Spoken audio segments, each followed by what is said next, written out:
புதுச்சேரி, காரைக்கால் மற்றும் ஏனாம் சுகாதாரத்துறை 108 அவசர ஊர்தி சேவை ஊழியர் சங்கம் சார்பில் முக்கிய அறிவிப்பு ஒன்று வெளியிட்டுள்ளனர்.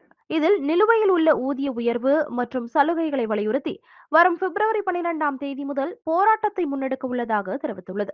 மேலும் கடந்த 2007ஆம் ஆண்டு முதல் அரசு ஆரம்ப சுகாதார நிலையங்களில் தற்காலிகமாக பணியாற்றி வந்த ஓட்டுநர்களை கொண்டே 2011இல் மத்திய அரசின் NRHM திட்டத்தின் கீழ் 108 ஆம்புலன்ஸ் சேவை தொடங்கப்பட்டது என்றும், கடந்த ஆண்டு புதுச்சேரி முதலமைச்சர் அவர்கள் 108 ஆம்புலன்ஸ் ஓட்டுநர்களுக்கு 10,000 ரூபாய் ஊதிய உயர்வு வழங்க ஆணை பிறப்பித்திருந்த நிலையில் இதுவரை அந்த ஊதிய உயர்வு நடைமுறைக்கு வராதது ஊழியர்களிடையே பெரும் ஏமாற்றத்தை ஏற்படுத்தியுள்ளது எனவும், 2020ஆம் ஆண்டு முதல் ஊழியர்களுக்கு வழங்கப்பட வேண்டிய போனஸ், வருடாந்திர ஊதிய உயர்வு மற்றும் இதர சலுகைகள் எந்தவித முன் அறிவிப்புமின்றி நிறுத்தப்பட்டுள்ளதாகவும், தங்களது வாழ்வாதாரத்தை கருத்தில் கொண்டு நியாயமான கோரிக்கைகளை நிறைவேற்ற கோரி வருகிற 12ஆம் தேதி அன்று புதுச்சேரி சுகாதாரத்துறை அலுவலகம் முன்பு அனைத்து ஆம்புலன்ஸ் சேவைகளையும் நிறுத்தி போராட்டத்தில் ஈடுபட போவதாக ஊழியர் சங்கம் அறிவித்துள்ளது.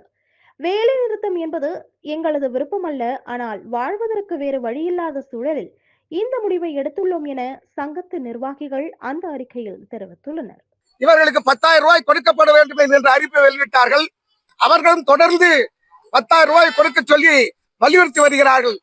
மாண்புமிகு முதலமைச்சர் அவர்கள் அறிவித்த அறிவிப்பை கூட இந்த சுகாதாரத்துறை செயல்படுத்தாமல் முடங்கியிருக்கிறது என்கின்ற இந்த ஆதங்கத்தோடு தான் வருகின்ற 12ஆம் தேதி முதல் தொடர் பொது வேலை நிறுத்தத்தை ஆம்புலன்ஸ்களை நிறுத்தி நாங்கள் வேலை நிறுத்தத்தை செய்ய இருக்கிறோம்.